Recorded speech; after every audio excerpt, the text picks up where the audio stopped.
We're seeing new evidence that the coronavirus pandemic may be on the rise. At least 19 states have seen an increase in new cases over the past 2 weeks, some reporting record spikes as they continue to move forward with reopening plans to help ease some of the economic impact of the pandemic. For more on this, let's bring in Dr. Bob Lahita.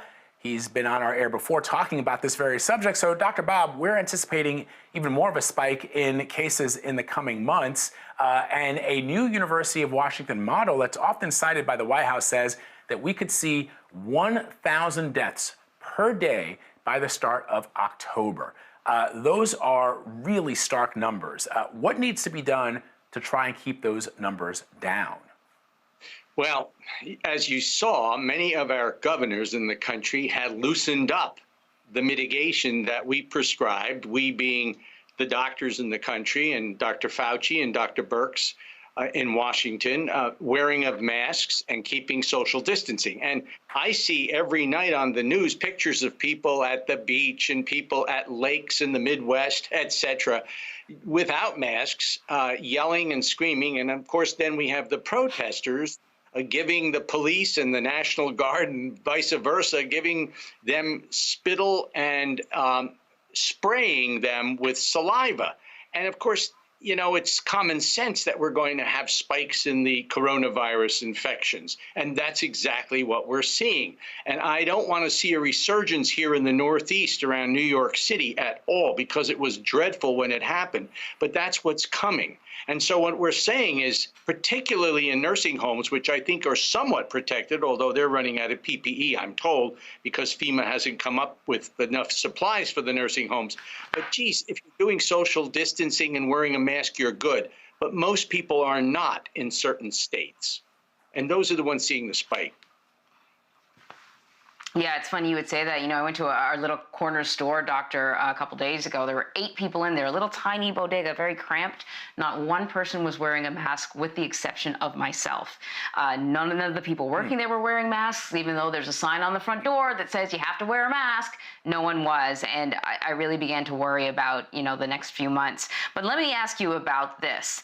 Officials from the U.S. Department of Health and Human Services are warning that the drug Remdesivir, which is basically the only drug that, you know, we have confirmed actually can have a positive impact on the coronavirus, that we're running out of that drug. We could run out of it by the end of the month. What does that mean?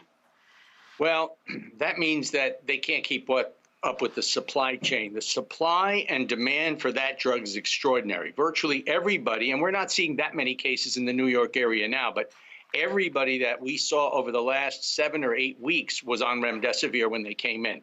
It was empirically given. And that's what's happening around the country. Since that's the only drug that's had any major effect, Remdesivir has been given to patients as they enter the emergency room with symptoms. And if they prove positive for COVID-19, they're going to be placed on that antiviral drug. So consequently, you've got millions and millions of doses. And by the way, it's moderated by the governors of each state. So the governors of each state have the decision capability of giving it to certain hospitals in certain numbers. And they do that on the basis of the number of cases that present in the emergency room and are placed in the intensive care units. And right now in certain states, they're being flooded. The ICUs are crowded. Again, patients are in the hallways. Again, patients are in makeshift ICUs such as we had. We created 3 additional ICUs and we used Remdesivir on virtually everyone. So the supplies were running low. We haven't run out yet, but I can see it happening. Again, it's because of the supply chain and because of the ICU needs as we go forward. And with this spike, we're going to see it take off again, and I'm hoping the company can keep up. Doctor, the nation's top infectious disease expert, as you know, Dr. Anthony Fauci, says the federal government is moving ahead on funding 3 vaccine trials scheduled for the summer. They will involve more than 30,000 people. I know a lot of people are pitting their hopes, I know I am, on a possible vaccine, because Anne-Marie, I'm not going into any store where there's 8 people crowded in there not wearing masks. I won't even go into one where there's only one person in there not wearing a mask. So I'm really hoping on a vaccine to really bring my life back to normal. What can you tell us about that? Well, I'm so encouraged by these vaccines, not only the fact that the vaccines are now being tested in people in phase 3, which is a big leap forward, But that means that phase 4 is next. And after phase 4, it's going to be available to everybody. That's number one. Number two is the mode of creating these vaccines, very novel. Injection of messenger RNA, which produces foreign material that sort of is just like the virus, but not really the virus. And then having a carrier virus take the virus, the coronavirus, into the body, a harmless virus, and the coronavirus rides with it in the body like a passenger, and then you see the antigen or the foreign markers pop up in your cells, and your immune system reacts to it as though you were infected when in fact you're not.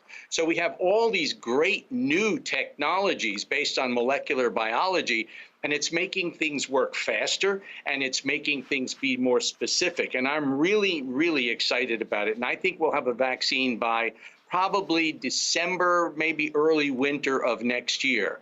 And that'll allow us all to go out to dinner again and have a good time. Well, certainly looking forward to it. Dr. Lahita, thank you very much. Thanks, Anne-Marie. Thanks, Vlad.